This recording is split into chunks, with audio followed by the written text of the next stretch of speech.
I was asked to speak for a couple of minutes on digital media.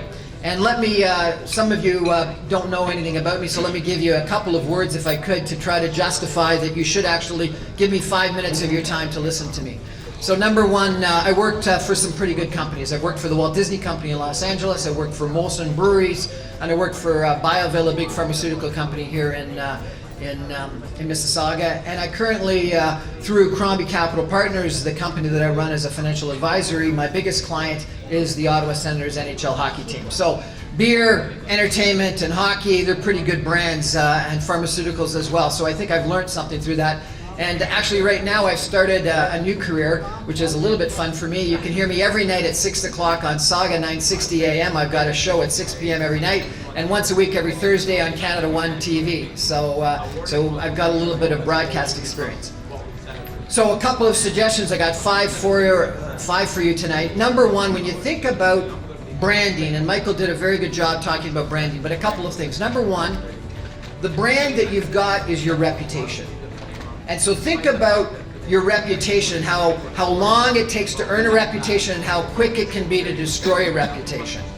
Your brand is your reputation. The brand is what gets you in the door. It gets you that extra service. It is the thing about, that's a good guy, that's a good company, that's a fantastic lady. That's what you want. And so think about your brand in all the different ways that Michael talked about building it, but it's your reputation. Another thing about a brand that I think, and 𝗕𝗿𝗏𝗍𝗍 and frankly, 𝗕𝗏𝗍𝗏𝗘, I think are great examples of this, if I could use them for a second. I think the secret to a lot of brands is they have a defining moment. And I think personally Mohammed did a great job of telling you his sort of rags to riches entrepreneurial story. But for me, his brand was built around, or at least his current brand across Canada was built on supporting the families that were devastated by the mosque in Quebec City. And he's continued that by supporting the people that were devastated by the synagogue in Pittsburgh, Pennsylvania, and then he supported it again with the flight that was downed in Tehran. And it's consistent in that.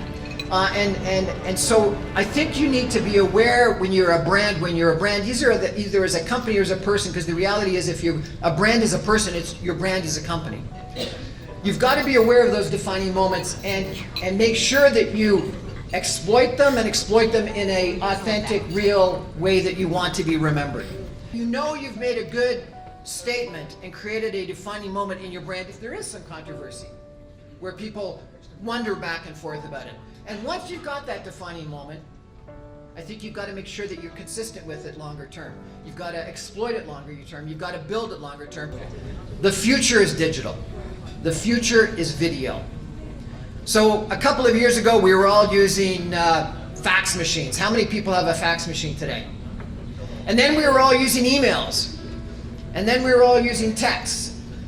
I personally have got to tell you that I think that emails will be like the fax machines of a decade ago. And you know, in our business today, if we want someone to answer our outbound marketing, we don't send an email anymore, we send a text. Because people know that the vast majority of emails they're going to get is going to be garbage stuff that they're going to throw away or they're not going to pay attention to. But the text they'll pay attention to right away. The future is going to be video.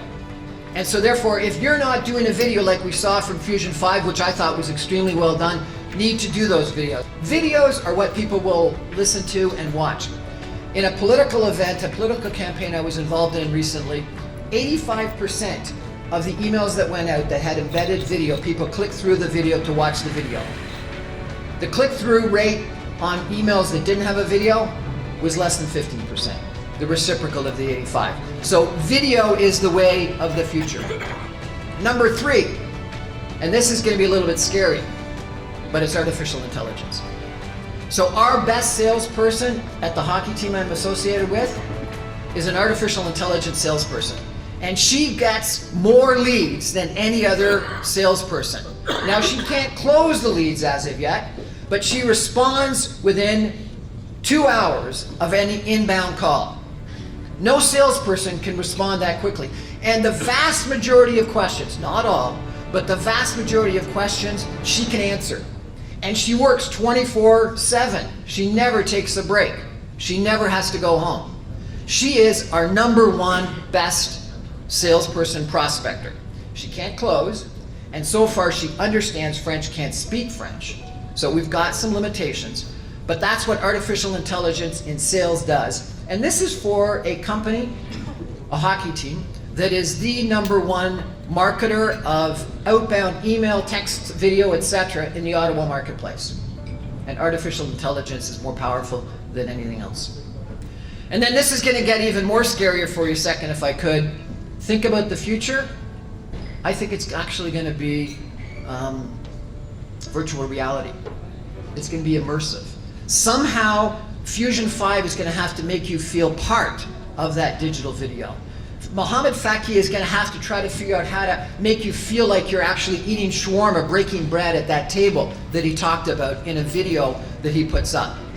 So if what you're doing is these banners, which are excellent, and I don't know how many of you met this gentleman today, but this is a good example. He gave out a $1 million business card. Where is the gentleman? Right there. But you know, how many of us have the business cards that are exactly the same size? And we capture them, we throw them out as soon as we get home. This $1 million card I'm not going to throw out. So congratulations, this is great advertising, great branding. But my point is, this business card and those banners, while fantastic, and even 𝗕𝗿𝗏𝗘𝗍𝗍's billboards, while fantastic, are the past.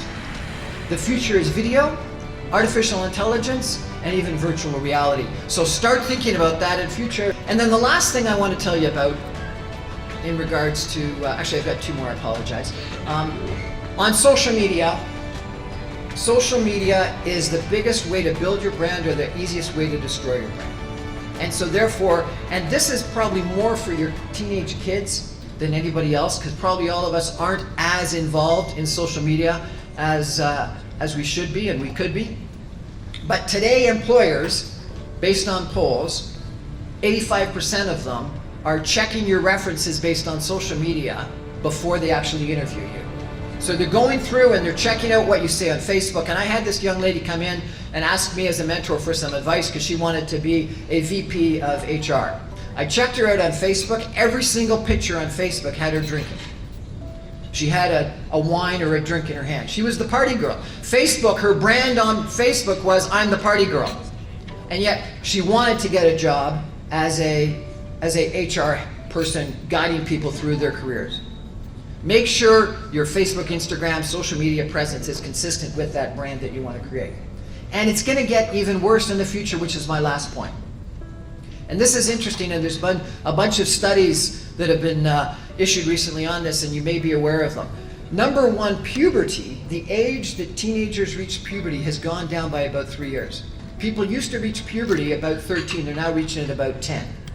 And so our kids are becoming more interested in things that they would typically become interested in, and dressing that way and thinking that way and talking that way 3 years earlier than they otherwise would have on average in the past. It used to happen at 13, it's now 10.